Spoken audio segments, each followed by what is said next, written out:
weird. Then you walk out of there, your whole body's relaxed, and you're just dragging your nuts down the fucking street. And that doesn't feel, it feels weird. And I know what you guys are thinking. You probably think, oh, Bill, why don't you just rub one out before you go to the masseuse? It's like, because I won't make the appointment, all right? I'm going to fall asleep upright in the chair, and then my neck's going to be fucked up and my back. Now I got 2 problems.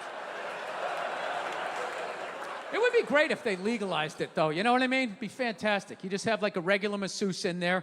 You know, you got to have the real masseuse at the beginning, right? Because whores don't give a good back rub, you know? A real masseuse gives an incredible back rub, but a terrible hand job, like most women. Terrible hand job. Most women, terrible fucking hand job. Not even trying to get better at it either, by the way. Like the skill set. Like, you ever get this one, the 3 fingertips? Do you ever just get this? It's like, what are we doing here? Are we waiting for the next lunar eclipse? Is there, what I never thought I'd say this. This is just fucking annoying. You're just like annoying. Why don't you just flick the head of my fucking dick while you're at it? What are you doing? All right? You're supposed to be simulating penetration. All right? More pressure going down, less pressure going up. Add a twist. Add a twist. It'll be over in 18 seconds. No guy has ever had a woman helicoptering up and down his fucking dick. It's going to be over immediately. Right? Oh, it'd be fantastic. I would run a massage parlor like that, like a baseball manager. I'd have the real masseuse go in, eat up about 8 innings, and then I'd take the lube. All right, you're done. You did a great job. Then you bring in the lefty. All right, let's get in here, right? And she comes in, gives you a hand job better than 90% of the blow jobs you ever got in your life. Then you walk out of there, your body's loose, your balls are empty, you can hear your wife's voice again, and everything's good. You're more agreeable. Fantastic. I don't know. What are you going to do? So, anyway, you know, there's a big thing out there. I want to let you guys know this shit where it's just like, you know, they try to make you feel, all these fucking apps, they make you feel bad about aging. And all of these people are getting like plastic surgery now. I'm telling you, you don't need to do it, okay? You're going to fucking die. All right?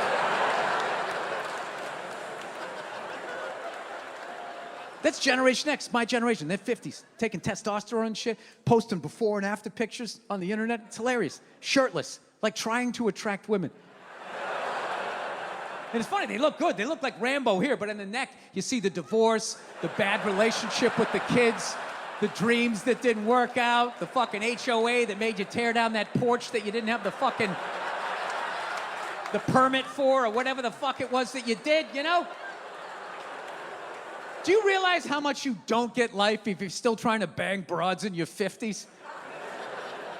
Dude, at my age, like 8 hours sleep is the new pussy. That's it. Yeah, 8 hours uninterrupted. There's nothing better than that. Meaning I wake up when I want to wake up, you know what I mean? I don't have somebody in my ear like, okay, the kids have practice today. You need to go downstairs making some breakfast. I gotta get the car washed. Just waking up when I want to wake up. It's fucking amazing. So, I don't know. I might be weird, but I think the job of an older person is you're supposed to help out younger people. You're not supposed to try and fuck them, right? Slow applause, you know, all right. I mean, the legal age, deeper, too.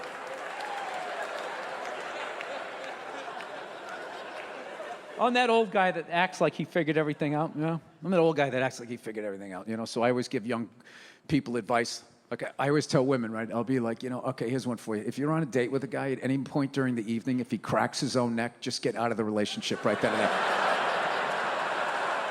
All right? He's a fucking meathead.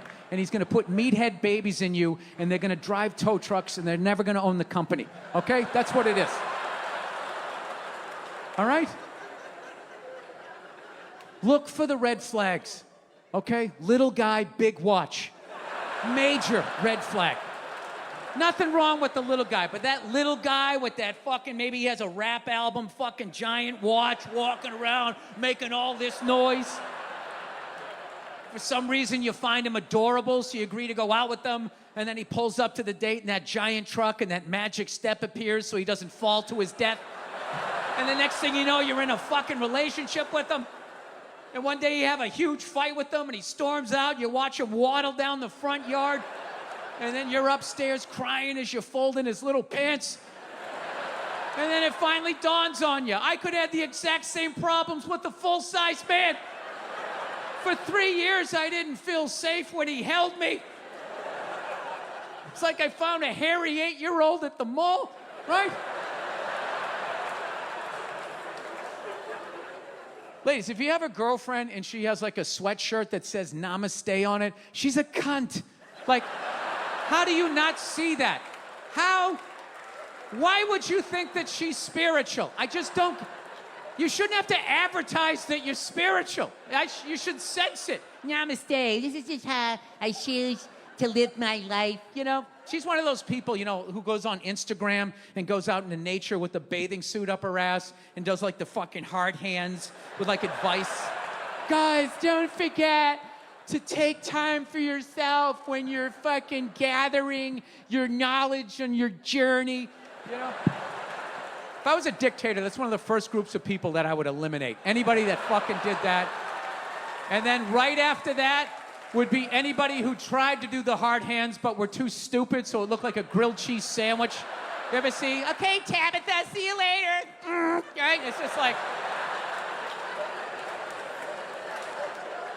All right, so I gave women some advice, all right? Here's some for the guys. Guys, if you're dating a woman who's always cold, all right? And I don't mean here, the vitals. I mean the feet, the hands, the fingers, the extremities. Almost as if her heart isn't strong enough to fucking pump the blood out. You know those women? No matter what month of the year, they're fucking cold. Every sleeve they have fucking hangs down to here. You just see like 2 fingernails hanging out. Any drink you give them, they gotta hold it like a toddler. They get in bed, they put that cadaver foot on you, you're like, yeah! Yeah. You can't breed with that. All right, you're gonna have sickly little children with allergies, Kleenex in every room. They're gonna come out of the womb with the cold. Yeah. A few years later, they all got glasses. I can't go to school today, the pollen. Can I watch my iPad? And you're sitting there going, what the fuck happened? I played sports. What are these things? What happened? What happened? You dumped one in Debbie Blue Toes. That's what the fuck you did. Jesus Christ, use your head. You think she's gonna make a strong baby? She's not. All those flamingo-legged chicks, you know? Influencers. We used to call them whores. Now they're leading the herd, evidently, right? Yeah, back in the day, women like that did not survive the winter. All right? They froze to death under a buffalo blanket or some shit. That's not what you wanted. Back in the day, you ever see paintings of hot chicks back in the day? They're like fucking fullbacks. That's what you wanted. Something that could take some punishment, you know? Take a couple of pieces of plywood off the dome during a tornado. Something with a big ass your kids could hide behind as she fought off a bear and you were running in from the fields. I'm coming for you, Clementine, right?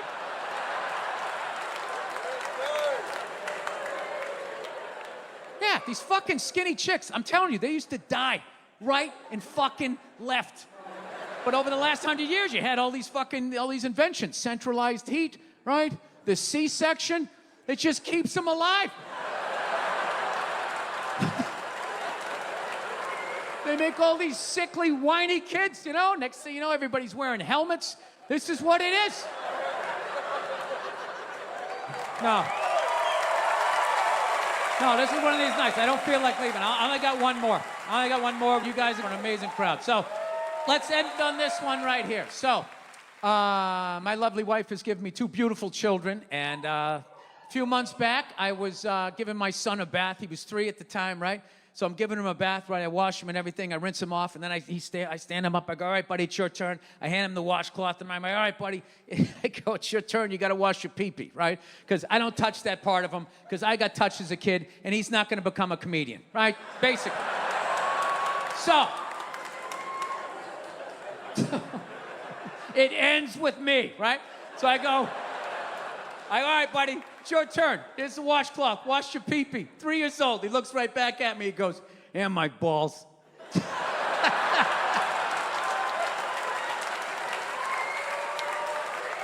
My heart almost stopped. I was like, who taught you that word? You're not in school yet. How do you know that word? I knew it was me. I knew it was me. I was just trying to think. I'm going, who taught you that word? And please don't say that to Mom, because she's going to kill me. And I was thinking, when the fuck did I say that to him that he knew to say that? And I realized we were potty training him, and I didn't realize I was saying that word because, he'd be like, Dad, I got to go pee-pee. I got to go pee-pee. So I would set him down on the toilet, and he would go. I'd be like, oh, who's a big boy? Hand him the toilet paper. I'd be like, all right, let's go. Wipe your pee-pee, right? And for whatever reason, he was like reaching way down under. He was going way down under like that. So I was going like, no, dude, no, higher. You got to go. Dude, you're wiping your balls. Those are your balls, man. You got to wipe where the pee comes out. Higher, higher, higher. Dude, you're still wiping your balls. Higher. There you go. There you right? And I did say balls because, that's what they're called. There's a million cute words for your dick, right? Your ding-a-ling, your ding-dong, your wing-wang, whatever the fuck you call it. But your balls, they're just your balls, right? So that's what I said. And this little man, he put it in the bank and just waited like 2 months for the perfect moment. Here you go, buddy. Wash your pee-pee. And he just, yeah, Mike.